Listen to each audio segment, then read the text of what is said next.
Wrestling Audio Revolution presents The Run-In Show with your hosts, Commissioner Sean Cunningham and Shotgun Shan.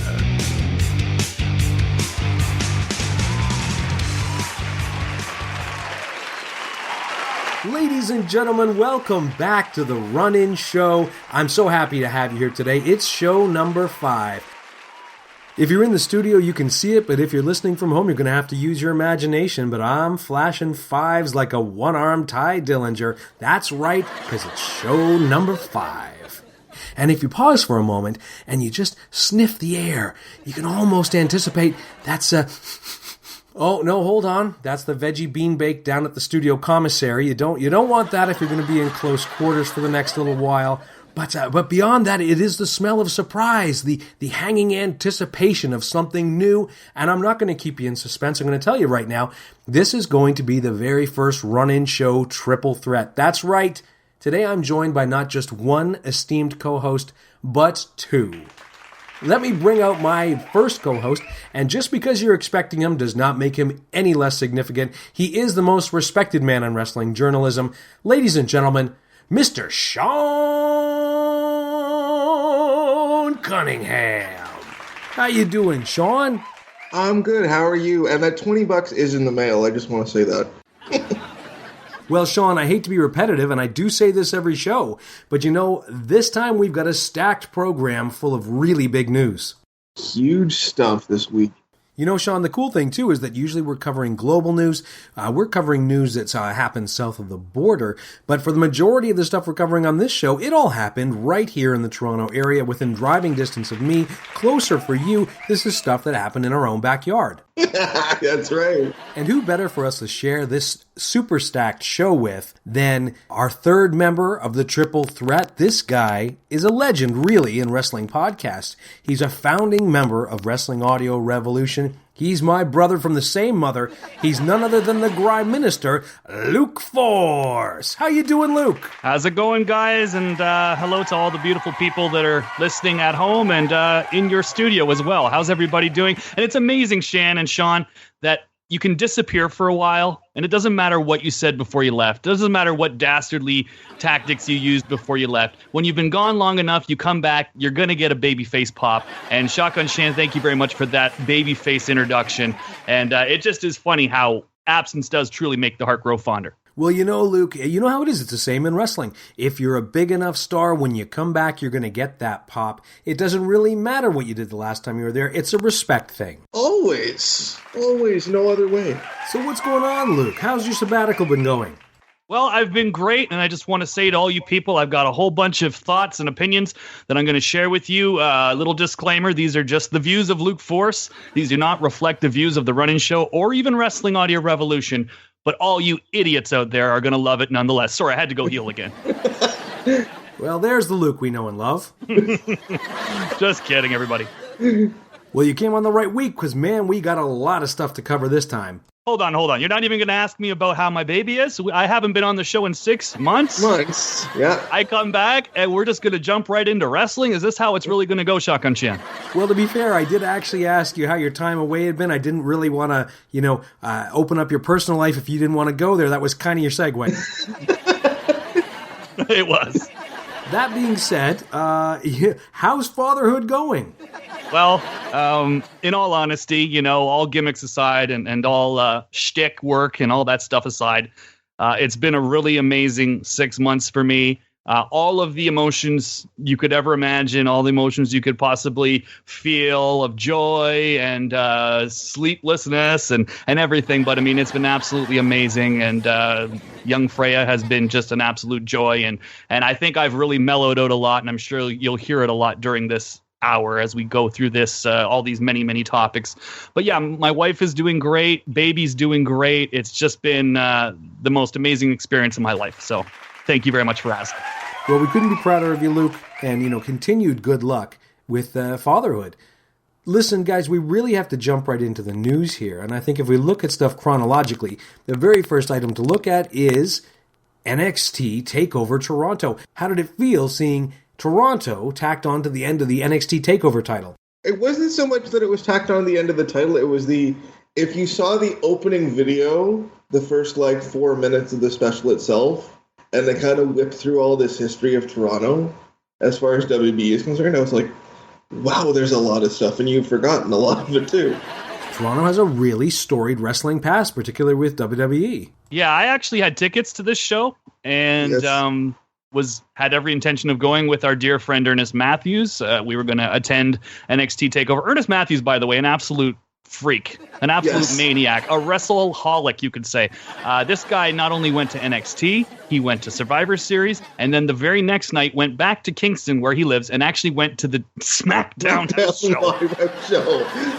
So I was supposed to go to that show, and then some things happened there in the last few days. Our brother, who we want to give all of our best wishes to, ended up having some trouble with his voice. He's been experiencing some throat problems, and his band, Storm the Palace, had a very big gig coming up on Saturday, and had the confidence in me, of all people, to step in and fill in for the duties as lead vocalist for their band. So thank you, Chris, and we just want to say from all of us here at Wrestling Audio Revolution, even though I have stepped aside as an on-air personality, very much still involved behind the scenes, as you guys know.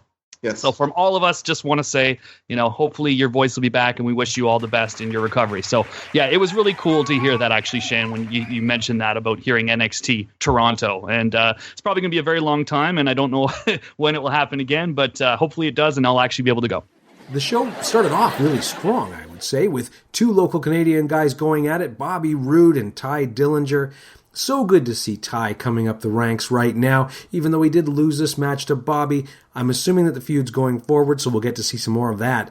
And also, another thing we need to talk about right now, Dusty Rhodes Classic Finals. TM61 against the Authors of Pain. Were you guys surprised by the outcome on this match? I was only shocked because I got the sense that the spot with the chain might have been botched. There was a point where Paul Ellering from the shark cage that he was hanging from tried to throw a chain into the ring, and it somehow ended up in the aisleway. And I wonder if somebody missed a spot at that point. But other than that, I thought it was a good match. I think the biggest surprise to me was that these were the two final teams, to be quite honest with you. When you look at everybody that was there, I mean, we know like Ibushi probably wasn't going to make it to the finals just because of all of that stuff. And yes, it's still going on to this day where Kota Ibushi has refused to be locked down by anyone, and that includes WWE, who desperately wanted to sign him. So I didn't really think. Yeah, still trying, but it seems like he's going to be somebody that just sort of pops in for an appearance now and then, which, by the way, you got to give props to Hunter and to WWE, I guess, for allowing that to happen, because just because somebody's not willing to be locked down doesn't mean you shouldn't put them on your program. You should try to get the best talent you can on your program. You can use them in a way where, you're not necessarily building the whole company around them, because you don't want to do that. That's foolish, but you can still bring people in for these appearances. Don't you guys agree with me on that? Well, that's a whole other discussion that we can get to down the road, too. But, TM61, I've always been a fan of these guys since the days in Noah and everything. So, I mean, I really like these guys. I will say their personality, what they've given them on the show has been absolutely atrocious. I think that they are among the worst, talkers in the company, at least with what they're giving them. Again, you can't even really judge them on that because they're giving them some really corny scripted shtick. So as far as what they're doing with them from a personality standpoint, I think they're awful, but I think they're a really great team in the ring. Authors of Pain, obviously very green and very limited, but, very old school, like two big guys. And I guess my biggest complaint about them is that you've got Paul Ellering out there and he barely talks. And I don't even fully understand why he's there other than to just sort of be the ringleader of the whole thing. I think that they could be a very strong act, even on the main roster, if they would actually let Paul Ellering be that manager who sort of talks them up. This is one of those situations where I really wonder about the creative direction of the company, though, where I wonder if there's a big push and pull going on at the top, because if you look at what they're setting up with Authors of Pain and Ellering and exactly what you talked about, why isn't Ellering talking more? I get the sense there's a group of people in WWE that would like to go a little old school, and there's a group of people that are like, no, the wrestlers have to do their own talking or no talking, and it's kind of useless. It's certainly a bit suspect to see Paul Ellering out there almost as an afterthought, you know what I mean? Right. Good match, though. To answer your question, good match. Very good match. And speaking of good matches, I mean, you're going to have to look at Gargano and Ciampa against the Revival as one of the best tag team matches of the year, if not one of the best overall matches of the year. These guys tore the house down. Here's a question for you. Sorry to interrupt you, Sean, but okay. I just want to pose this question. Why was that not the finals? of the tournament. Those were the two best teams in the entire tournament. And yeah, I mean, Gargano and Ciampa are absolutely tremendous as a tag team. And the Revival too. They're both tremendous. So I know that, there was other circumstances involving the titles or whatever, but it's like, I just thought these are the two best teams, and it really did feel like that should have been the finals of the tournament to me. I agree as well, but I just wonder if they wanted to keep the tag titles and the Dusty Cup separate. That's this very basic, very simple answer. As far as the match with Gargano and Ciampa versus Raw, that thing was beautiful. That was match of the night to me. Yeah, agreed. It was great, too, because really, in so many ways, it kind of delivered DIY into the upper echelons of NXT superstardom. It really kind of solidified them as the next big superstars coming out of NXT. They were definitely teasing, too, for a while there, and it was a really good build, like a nice slow burn build of them splitting, and it looked like, Ciampa was sort of giving him the looks, and it felt like there was that tension starting to brew, but they weren't rushing it. But now I don't want to see these guys split up anytime soon. Like, I'm talking years from now. I think they could be a huge tag team on the main roster. If you want them to sort of be the centerpiece of NXT as for the tag division, I think they're perfect for that. I think they're great together, and I would not be so quick to actually go through with that feud. And moving right along, I mean, we got another nice surprise in the next match with the returning Mickie James taking on Asuka. They needed to freshen up the women's division in NXT, and I was quite surprised at how well Mickie did after such a long layoff. I thought it was much better than I expected. Part of me really thought they were going to put Mickie in there to have Asuka squash her in 2 minutes. I thought Asuka was just going to kick her head off, and when they didn't do that, I was like, okay. Yeah, I wasn't shocked by this match at all, actually. I mean, I think people forget how good Mickie James was in WWE, and also just how good she was even in TNA. She's a really, really great wrestler. Like, I'm not great, maybe great's not the word, but she's a really talented wrestler. And I think she's, with this audience, they definitely knew who she was from the very first moment she came on the screen with that video a couple weeks ago.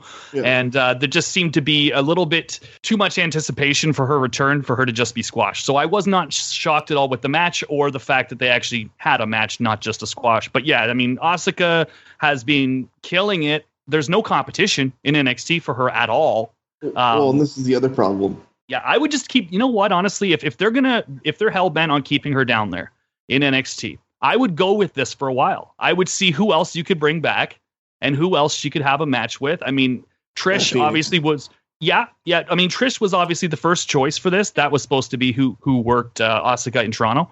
And she was backstage too. But I mean, if you could get Trish to come in and do a match with her, I think that'd be great. Even do a program maybe with Lita, where Lita comes out of retirement. And of course, Trish just had a baby, right? Right. Yes. That's exactly it.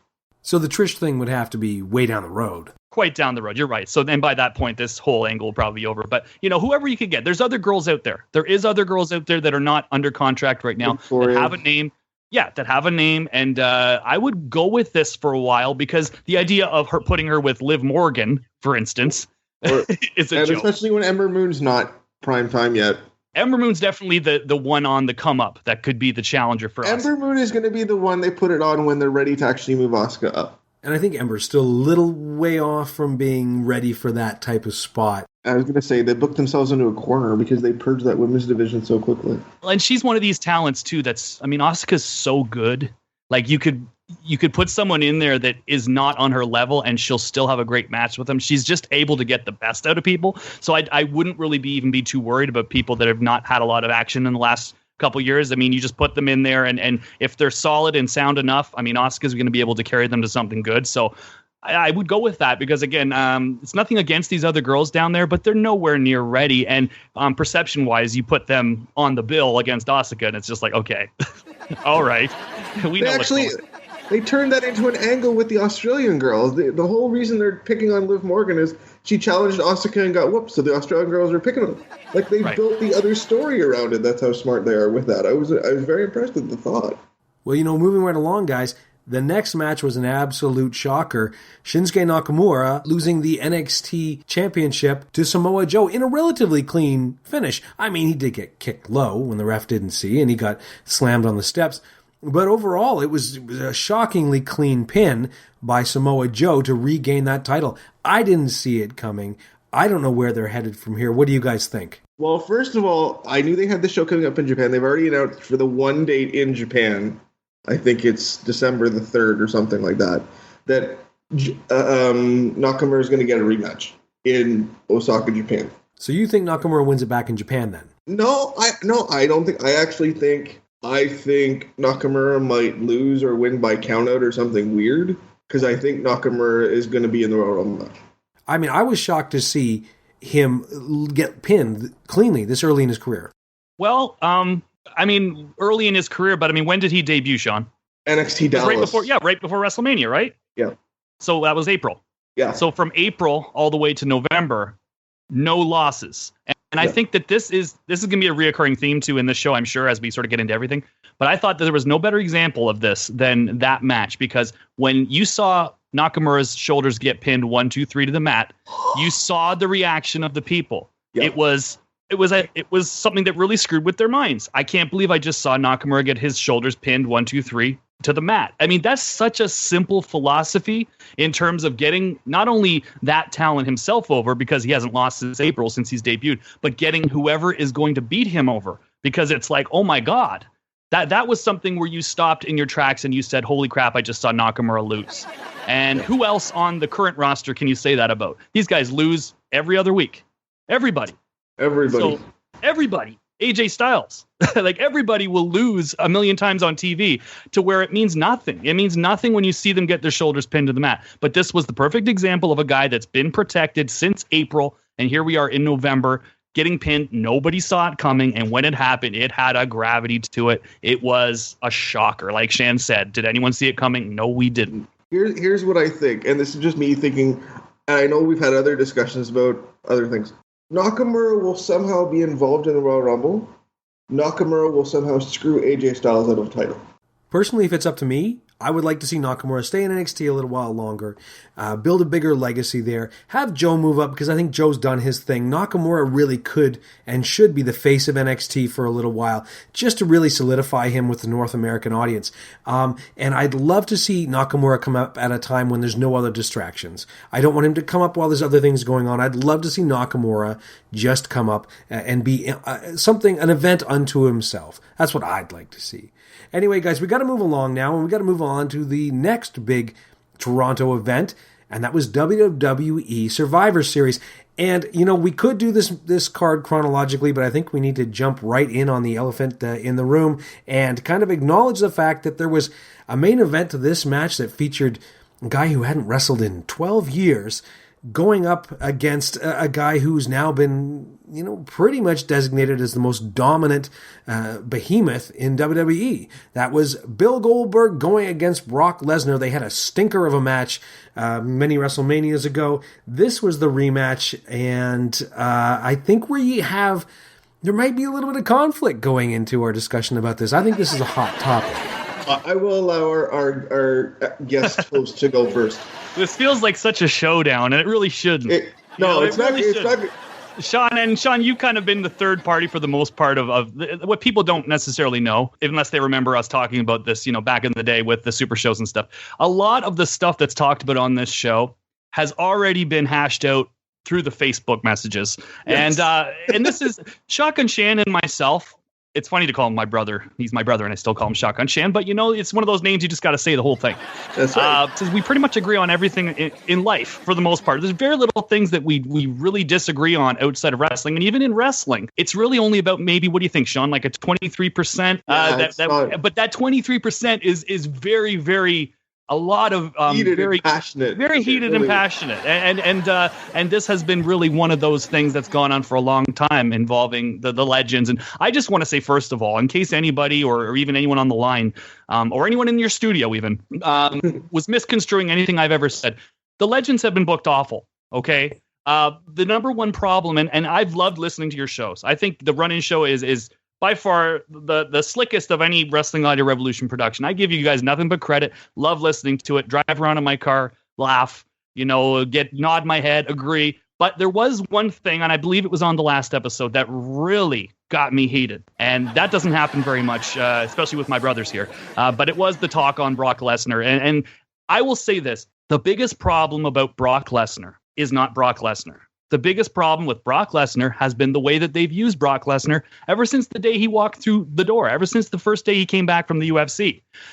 Because everything has been about putting Brock Lesnar against some other, unless it's John Cena, but again, that was a complete mistake, that first match. But it's been pretty much, let's put Brock Lesnar against the biggest name we have, which just happens to be the part-timers, which again is another problem that we're going to have to be discussing throughout the show.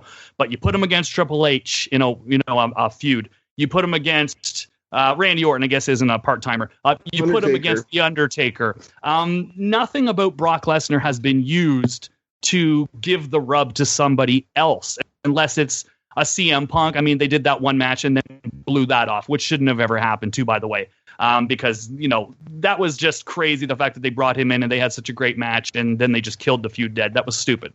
That was a great match. That was a match that I was really hungering for more, and I really hoped they would have played that feud out, but it never really did materialize. Again, because Brock works limited dates, and that's nothing against Brock. That's what he signed on for. Listen, Brock can go, but what people sort of, I think maybe sort of the tone you guys were giving on that last show where you talked about Brock is that he's just not willing to do anything. He's not willing to work with the young guys. He won't put anybody over. He's just there for money. Doesn't care about anything else. He's there for money. There's no question about that. But basically what you had was this spaced out idiot come on Stone Cold podcast and talk about how Brock was lazy. He didn't want to do anything with him at WrestleMania. Another big money match that really went nowhere. Okay, listen. No. Listen to the podcast, Shan. I'm not saying that I don't like the guy. I'm saying if you listen to that podcast, he couldn't finish a sentence. He couldn't finish a sentence with like he was pissing off Austin. He was as spaced out. Austin was getting completely frustrated over it. Dean Ambrose, I've said since before he was signed, that guy's got endless potential. He could be the Roddy Piper of this generation or something like that. But yeah, he came out on the Stone Cold podcast. He said that. And then right after that, not just you guys, but I hear everybody saying that, oh, Brock's lazy. Brock's this, Brock's that, Brock's this. Listen, Dean, and I say this to Dean directly, your spot at WrestleMania was not to get yourself over. I'm sorry. They didn't see that in you. That was just a match. And your job was to go out there, do a few little things. I mean, look at the build to that match. The build was an atrocity. They weren't building Dean Ambrose up to be the next big guy that's going to come and knock off Brock Lesnar. He was a joke. He had a little red wagon that he pushed around. Filler. If I'm Brock Lesnar and I show up the day of WrestleMania and this guy comes up to me, oh, I've got this idea. We're going to do this. We're going to do this. We're going to do this. I'm going to be like, what are you talking about? My job is to come out here and do what they want me to do, which is pretty much crush you. The whole thing with Brock, he's about the money, but he will do what you tell him to do. But the problem is they're not telling him to do any of this stuff. But this is why we've been arguing, and why really I keep trying to reiterate that I think Brock is a bad investment. Not because Brock is not a talent. He's a tremendous talent, and he can do a lot. And I'm sure he is willing to do far more than he's doing right now. But the problem that I have with Brock and then the way that he's been used is that they continue to use him in incestuous, weird kind of legend-on-legend matches that are one-shots because nobody's sticking around long enough to see it through. And it's a very limited product where you're trying to draw people in to see a main event with these big-name guys in it. I guess to spike your pay-per-view sales. Although with everything on the network now, I'm not sure that's really an incentive anymore. The problem is that the viewers that come in to see these guys, these big legends, even if they are attracted to the product enough to come and watch the TV shows, when they go to watch the TV shows, those guys that attracted them in the first place are not there. Okay? All they're seeing are the guys that were diminished on the show further down the card and not given the time. So they're not these... Guys like Brock are not building new stars through no fault of Brock's, but you're not building anything new. Absolutely. And again, that comes back to what I was saying about how they've used them terribly. Yeah, and of course, you've just had Brock get flattened by a guy who was not a great wrestler in his time. That's no shot at Bill Goldberg. He was a personality and he was a star, but he was not a huge wrestling talent in a lot of ways. You just had Brock flattened by a 50-year-old man, which then means everybody behind Brock walked through, Randy Orton, every guy that got just wiped out by Brock Lesnar is now basically under the boot of Bill Goldberg too, because that means that If these guys are lesser than Brock, and Brock is lesser than Goldberg, now you've just wiped out half your roster. I just don't see that this is an effective way to reproduce new stars. And they don't care about reproducing new stars. Right. If not, if anything, they look worse. Right, but that again comes back to how WWE is orchestrating this whole thing, because they've done nothing to bring you back. If you're an old fan that comes back and you see Brock, you see the rest of the roster as the dorks in the blue and red shirts. Like, here's the thing with Goldberg and Brock that I think really makes them stand out from everybody else, is that can you ever imagine them standing up on the ramp with a blue or red shirt while Stephanie McMahon is in the ring talking to them like the subservient third grade class? You couldn't. You couldn't. And I think that's with Goldberg why he's gotten over so much. Yes, it's the nostalgia thing, but it's the fact that he's not like these other geeks that are under the thumb of the McMahons. And when he walks down the ring, people believe in him, even though he's 50 years old. And he walks down the ring and people still think that guy's a badass. That guy's not going to get pushed around by the McMahons. That guy's not going to stand up on the ramp with a bunch of other guys and play the background while the McMahons are the stars. That guy is a star. He acts like a star. And he's like the baby face. This is the funny thing about Goldberg. He's like the baby face that everybody's been waiting for right now, because he's lifting kids up. He's comes off like a nice guy, but he's a badass. And then we've heard all the stories of all the stuff he does outside, and you're like, right. Holy, he's the baby face of all baby faces. Right. And you could never imagine Goldberg being outsmarted the way that these other current baby faces are. They're made to look like fools. Like, look at Seth. You've got Roman Reigns, who's like, there's nothing likable about Roman Reigns at all. Roman needs to be a heel because he's a Right. So I know this is all over the place. So bring me back. Wheel me back in here. I think you try and get as much out of Goldberg as you can. What you did in that 90-second match, despite where it was placed on the card in the wrong spot, to move your company forward, like we said, if you put him in the Rumble, let's say he wins and goes to Mania against the champion. Whoever's the champion gets a rub, because you're not going to put the belt on Bill. I just don't believe that. If Bill doesn't win and somebody else, one guy, eliminates Bill, and then you set up a match at WrestleMania with that guy might get something. And that guy will probably be Brock Lesnar, and we're right back in the same boat again. Yeah. I agree. I think that's a mistake. It should be Kevin Owens or Seth Rollins or Roman Reigns. Roman Reigns is a miserable guy. There you go. He's not likable. No. If they want to try to resurrect Roman Reigns, which they continue to try to do, maybe putting him in there and having him go over Bill. Yeah, because that's not going to get him booed. But, just to go back to what I was saying quickly, I mean, I think that, again, like I said, the problem is what they've done with him. I don't think Brock, this is about the idea that he won't do anything or he's not willing to put any young guys over or anything like that. I think that's complete crap. I think that Brock is all about the money. I don't think he takes wrestling seriously the way that some people think he does. I think that he will do whatever you ask him to do. It's like they don't have the guts to ask him to do it. And then you've got Ambrose here thinking this is going to be his big moment at WrestleMania and coming up. And if he's talking to me the way that he talked on that Stone Cold podcast, I'm not going to have a lot of time for him either. No, so, I mean, that was not supposed to be Ambrose's night. If you look at Ambrose's most recent push of being the world champion, that came after injuries, other things that had to put him in that spot. They didn't really see him in that way. They didn't want to put him in that spot, but they had nobody better. So, I mean, I just think Brock will do whatever you want. He'll put over whoever you want, but you've got to do it. And I was saying this in our Facebook messages, and this is really, I guess, why I defend the idea of keeping these legends around, because I'm not ready to just have AJ Styles, Seth Rollins, Dean Ambrose, and Roman Reigns trading wins and chasing like an animal chasing its tail around and around, because they're all at the same level. Not one of those guys is at a Brock Lesnar level in terms of strength, in terms of star power. I agree with you 100%. But how does WWE get around their head out of their own butt? But should you have not used one of these legends to put over one young guy, just like they did with Cena? Now you're stuck with Cena, who barely shows up too. Hopefully, when Cena's ready, he'll put somebody else over, or really put AJ over that much further. But I'll stop you there, though.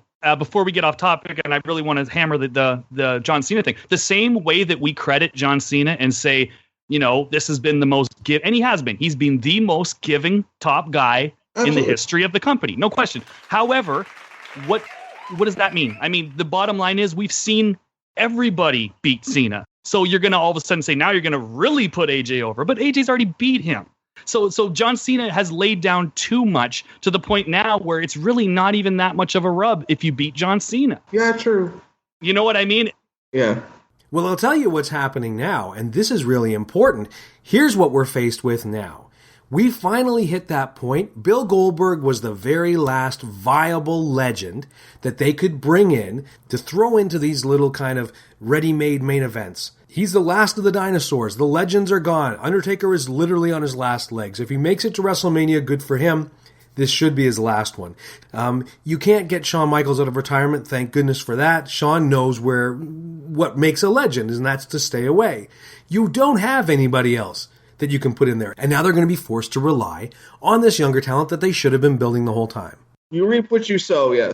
And don't tell me that there isn't a Shawn Michaels, a young Shawn Michaels on this roster. Don't tell me that there isn't someone that was at that same point Shawn was at. Don't tell me there isn't a young Bret Hart before Bret Hart became the big guy they built the company around. These guys are there, but they will not make the move because they think they've got something ready-made that's easier. Throw some money at them, bring these legends in, and that's the way they try to fix their problems. And it's not fixing the problem. The ratings have not gone up. For the reason I specified before, people show up to watch the show, the guys that attracted them to the pay-per-views aren't there anymore, and they go away. This is the end. This is actually going to be the turning point in WWE, where they're forced to make new stars. And how did Bret Hart get the rocket strapped to him? Because they had no choice. Who did he beat? No, who did he beat? Flair. Thank you. Shawn Michaels, when they strapped the rocket to his back and he became the big star. Who did he beat? Bret Hart. Bret Hart. That's the problem. There is nobody higher than AJ, Seth, Roman, Kevin. All these guys are at the exact same level. Now, I totally agree with you. Undertaker, man, oh man, you've got to be planning that exit strategy now. Bill Goldberg, you're right. There's just nothing left. Brock Lesnar, I don't think we should be lumping him into the same category as these guys. First of all, he's a lot younger. He's also a multi-sport athlete. He is the most recognizable face and name in the entire company, in the entire business. Mm-hmm. He's the guy that gets the Sports Center coverage. So, I mean, you've got something in him that you have in absolutely nobody else. I would not be trying to get rid of. But did you not devalue the 3 years you put in to building Brock's character by having him lose in 90 seconds to Bill? I'll ask you this, guys. Could you imagine if that was, say, build up for WrestleMania, that exact same match, but it was Nakamura and it was that 30-second match, or Samoa Joe? Either one of those guys. Better. That's where I'm going to say, that was absolutely just so disappointing because, like you say, I mean, I don't think Brock has been super devalued or anything because of it, but I still think he's like the most over guy and the most recognizable guy. But could you imagine if they had used that exact same formula for somebody like a Nakamura or Samoa Joe? Not young guys, but mid-30s. You still got a good 10 years left. Well, yeah, I mean, Brock Lesnar is sort of the last of the Titans here. He's still a high-profile big guy that doesn't get pinned all that much, despite just getting smoked by Bill Goldberg. But the problem is, if you're going to go forward and you're going to try to do that again, you can only do it once. You can only have one young guy roll over Brock Lesnar and be made. So you need to be careful. But once is enough. That's the thing. Once is enough. But okay, so and it has to. Here's the other thing too: is that it has to be done in the right way. Like what I don't like is when people start saying, Brock fought so and so at some B pay-per-view, and he should have jobbed to so and so. It's like no.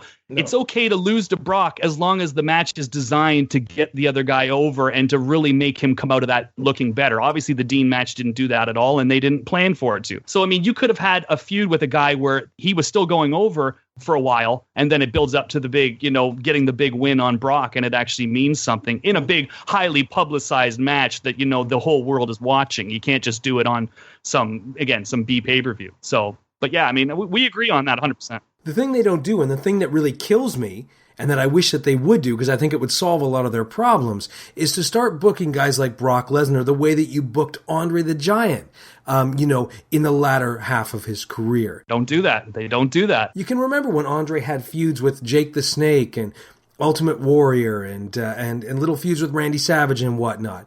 These guys didn't blow out Andre the Giant. In fact, I don't think Jake ever actually pinned Andre. I think he got a count out on him one time. But it always elevated those guys. It never hurt Andre, but it brought new guys up. So you looked at them a different way. And they just kind of refuse to do that now. I mean, there's no shame in losing to Brock Lesnar if you do it in a really competitive, great match. I mean, they kind of did that with Seth Rollins, but he lasted. And I mean, Roman lasted too. But they never even did it, did they? He didn't beat They Brock. didn't follow. They had Seth come out and win the title because the live crowd was going to turn on him.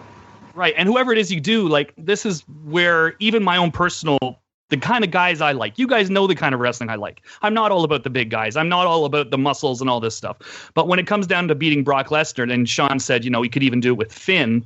No, I wouldn't do it with a guy like that. It needs to be someone that has the physical credibility, and that's why a Nakamura, just because of his martial arts or whatever. Well, no. Samoa Joe, like, who doesn't want to see Samoa Joe versus Brock Lesnar at WrestleMania? Like, that is the match, and that might almost be the number one reason why I don't want to get rid of Brock right now, because you got to do that match at some point. You really do. But I mean, I'll be honest, this Goldberg, the way that they did that, definitely takes away from them trying to do that again. Here's what I'm thinking. Here was my big issue, and I had a couple days to think about this, because my initial reaction to seeing the Goldberg match was, what the hell happened? Mm-hmm. Because they did the 90-second thing. I'm like, that's how you're going to close the show? Like, that's the end? When you gave the other match 55 minutes?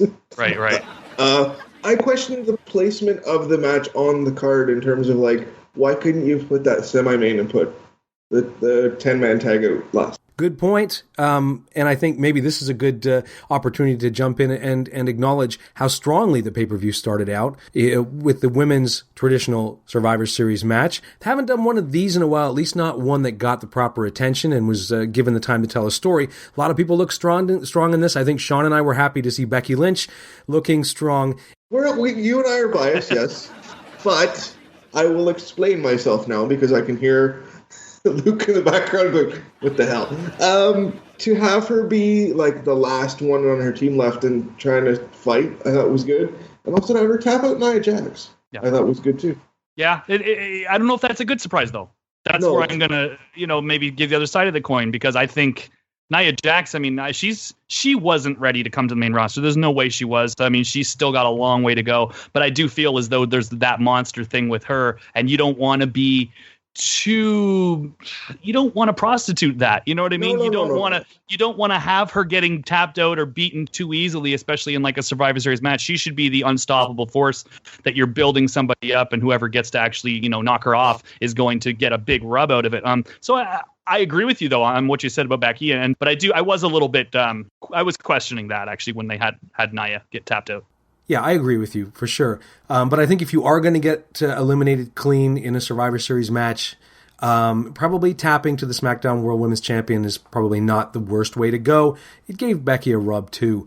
Moving along, we had the tag team elimination match, and quite a lot happening in this. Usually matches with this many guys in it end up being a mess, but I thought they paced this one relatively well considering the time constraints. I liked it. I felt some of the eliminations were rushed, though, and I didn't really understand why, especially that's Survivor once Series. The show lined up. Yeah, that's the Survivor Series matches anyways, and especially when you got the tag matches. I mean, they've always been that. But yeah, I really enjoyed it. The American Alpha thing, to me, hasn't worked. They haven't been given any time, though. No, I mean, I understand the philosophy of we're not just going to bring them in and have them win right away. You've got to sort of have, they've done everything to kind of put the obstacles in front of them or whatever. But it just, to me, it hasn't worked. And I feel like they've lost a lot of steam since coming to the main roster. You kind of just have to start them off with a bang. And there's really nobody in their league in the tag division. So I don't think that it's really worked out. I would have just brought them in, had them win the belts, and really built them up as strong champions and let them keep that momentum that they had when they first showed up, I think they're going to get the belts like in a couple weeks, and they're probably going to turn heel. Wouldn't do that. I wouldn't do it either, but I think that's what's going to happen. Yeah, and a shock to me was New Day getting eliminated as early as they did. I think that was a bit of a twist. I'd like to know the story behind that, if there was one. It was good. It was entertaining. Moving along. Hold on. About the New Day, I must ask a question, because you guys are the New Day, what's the word, aficionados? Yes, good. I like actually what they're doing with the New Day right now. I thought it was cool that they gave them a bit of a heel edge in that match. And since then, they've kind of got them sort of balancing on both sides, which doesn't always work. But with them, it does. And this is going to be a very unpopular opinion. I've not been enjoying the New Day for quite some time, actually. I feel like the majority of their segments are complete flops. Just flops, just terrible. Like the audience is not laughing and just bad stuff. And that's nothing against the guys. The guys are unbelievably talented. I just think that they've been positioned in a pretty bad way. It all started around that Gallows and Anderson feud, actually. That's when they really sort of let the air out of the tires for me with the New Day. I started to actually become a little annoyed by them and some of their skits. And the Gallows and Anderson comedy was just terrible, absolutely awful. For two guys this is when you know WWE creative is terrible. You've got the New Day. All three guys are like gut-bustingly funny in real life. And then you've got Gallows and Anderson, who are also hilarious. And yet they've got them in this comedy feud where they're doing comedy skits, and it's dying a death. I mean, pretty much every single skit those guys were in was awful. And I think that really goes to show that WWE really has a big problem with capitalizing on the real life personalities and being able to get the most out of people that already have all of the natural attributes. You've got all those five guys in a comedy feud and you can't make it funny. That's a problem. So anyway, I just wanted to add that. Yeah, and it'll be interesting to see if they take this opportunity as New Day moves toward solidifying their legendary title reign. If they maybe do a little bit of freshening up with the characters on that, I'd love to see them become sort of Eddie Guerrero-style cheating faces, doing anything to win in order to make that landmark lengthy title reign. Moving along, we move into the co-main event. Let's call it the co-main event, because I think it should have been last in the card. I know you guys agree as well. And it was the main Survivor Series elimination match, SmackDown versus Raw. Lots of huge stars in this match. It really is one of those who's who type matches, and I like when they do that. The notable exception in all this is that, and it goes back to what we said about WWE mismanaging their legends, and I'm going to air quote around the word legends when it comes to Shane McMahon, because even in his best days, he was a part-time wrestler. Now he's an aging part-time wrestler. And Shane McMahon and Roman Reigns involved in an insane mid-air collision that looked to have knocked Shane back into the Attitude Era. Yeah, I've heard he wasn't actually hurt in the end. So, yeah, most recent thing I'd heard is that he actually wasn't hurt in any significant way. But yeah, he looked it. Oh, yeah. Lots of action in this one. Ultimately, it comes down to Seth Rollins and Roman Reigns against Randy Orton and Bray Wyatt, with Randy and Bray taking the win at the end. Nice to see Bray Wyatt getting the rub. I was a little shocked to see who was still in there at the end, but I didn't really mind it all that much. I do hope that eventually they're going to take what little momentum Bray Wyatt still has and do something significant with him. What is it about Bray that they don't like? Clearly somebody in the office has a problem with putting Bray Wyatt into that spot where he should be. Yeah, I'll be honest, that the Bray Wyatt thing has been like the biggest botch in recent memory for me, because this character, you could have done so much with him. There could have been so many layers and so much character development that happened with this guy. And I feel like for the last 3 years, I don't really know any more about him than I did 3 years ago. I really don't. Yep. I don't understand his backstory. I don't understand what it is about him that is able to hypnotize people. I just feel like that character could have been such a multi-dimension, multi-layered character, and it pretty much stopped 3 years ago with any development. And that's a real shame, because much like, I will say Dean Ambrose came off like a spaced out idiot on the Stone Cold podcast. I think he has unlimited potential, and they haven't even touched it. Not at all. No, I can't stand watching Dean Ambrose right now. I think his character is probably the most annoying character in all of WWE. Bray Wyatt, to me, is just this thing that's kind of been spinning its wheels. As far as why he's never been given the push, I can only chalk it up to the fact that his matches have never really been blow away. Like, he's had one or two matches that have been really, really noteworthy. For the most part, they haven't. But if you look at both Bray and Dean, they're probably you could have built two of the strongest characters you've had in a generation, probably, and put them together and against each other, and both been awesome. The other thing, too, with Dean, if I just can say one last thing about Dean, and this is something I really put my finger on, because people will always make the Roddy Piper comparisons. But you look at Roddy Piper, the way he wrestled. He wrestled like a psycho. He wrestled like a guy he wasn't out there trying to be flashy. He wasn't out there trying to be graceful. He wasn't out there doing suicide dives, should I say, the worst suicide dive in all of the business. Yes. Dean Ambrose needs to really take a page out of that Roddy Piper book, or they need to let him take a page out of that Roddy Piper book and make him that dirty. Even as a babyface, he needs to be that dirty, rugged, nothing pretty about it wrestler, because truthfully, that's what he's best at. He's not very coordinated. He's not very athletic. And what he would be best at is being a complete psychopath in the ring who is not afraid to get down and dirty with it.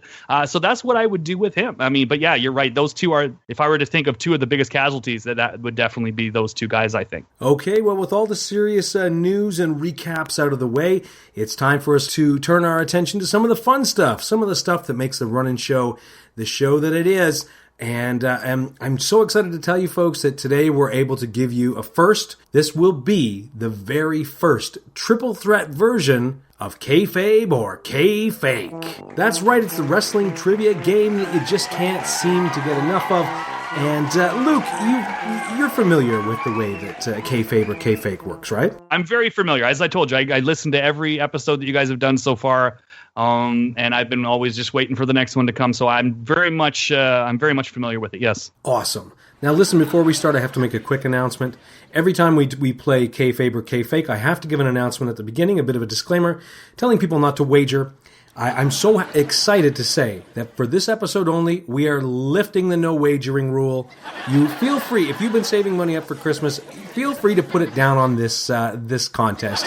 I think it will be a wise investment. It's a bit different too, because you're not just, generally when we play, you have to guess whether Sean is going to win the game or lose the game. This time, you get to bet on Sean, you get to bet on Luke, or you could go for the long shot here and call for a draw.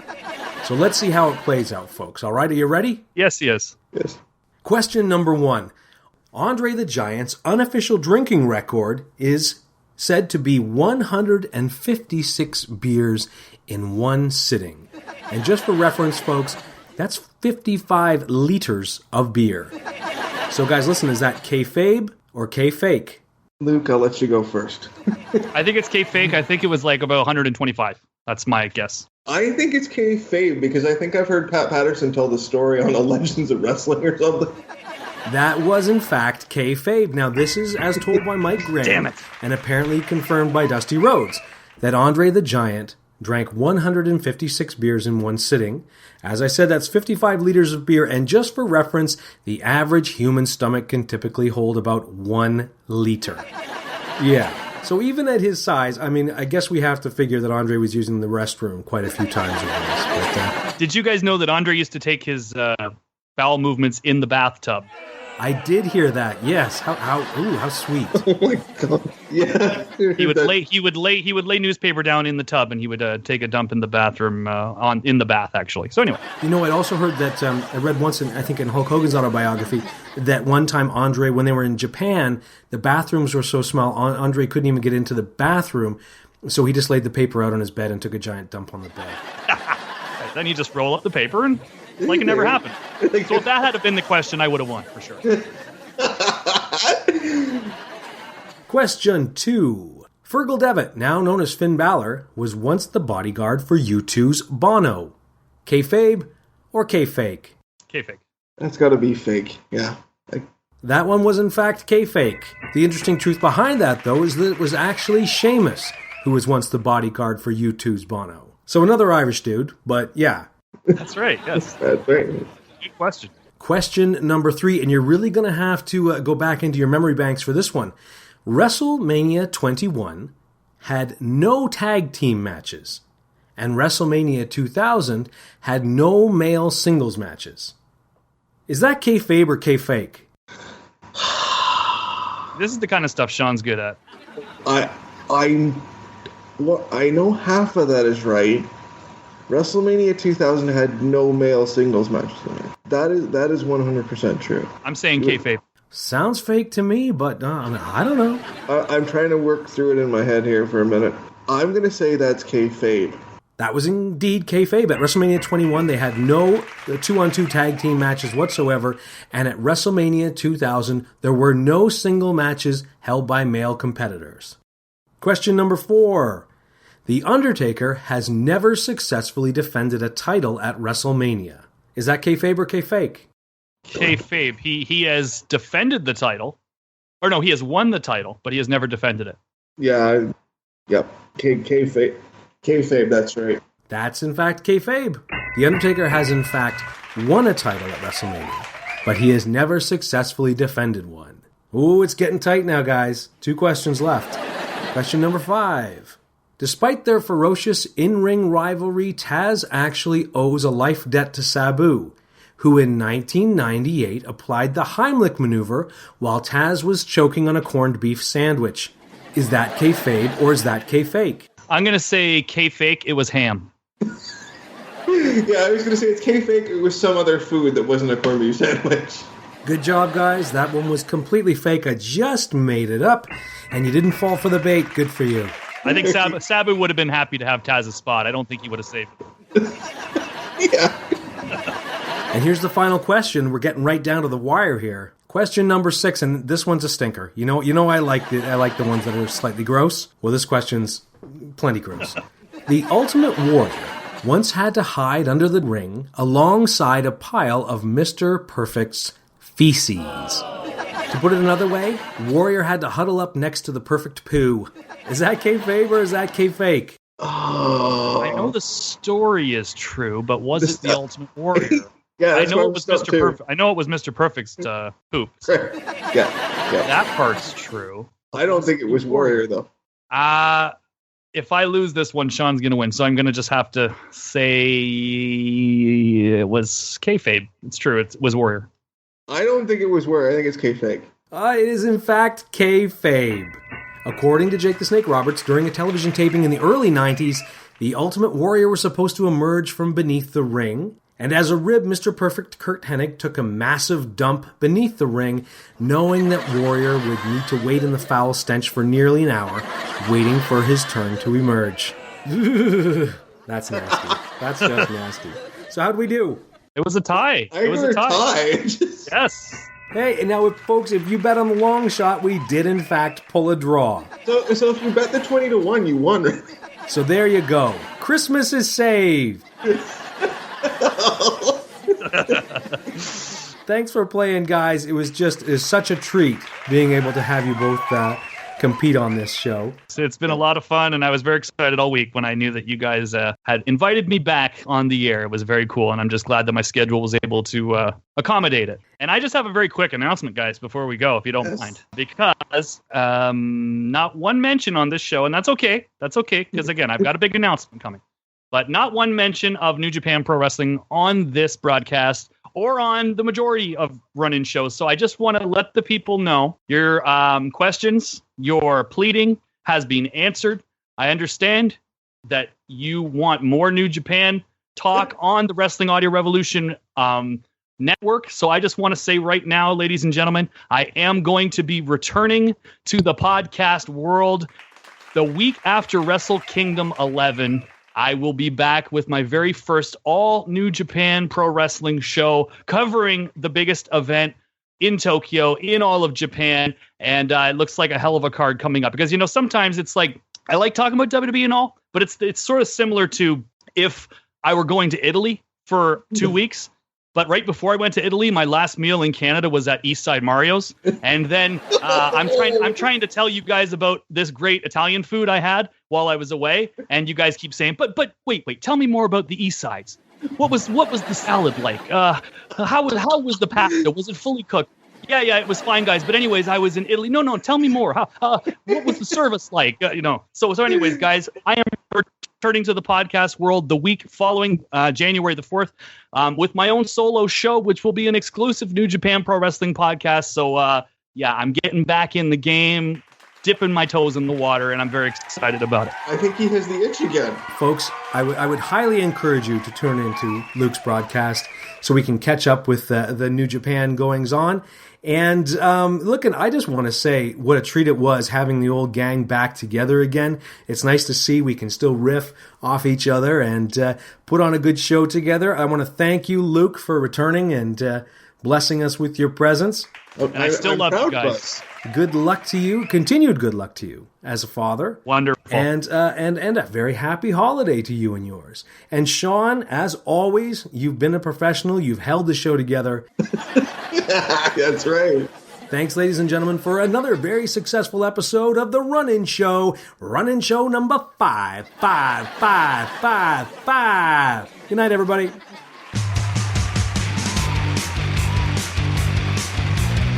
The Run-In Show has been recorded in front of a live, simulated audience. Music by Audionautics.com. This has been a Rush Donahue production.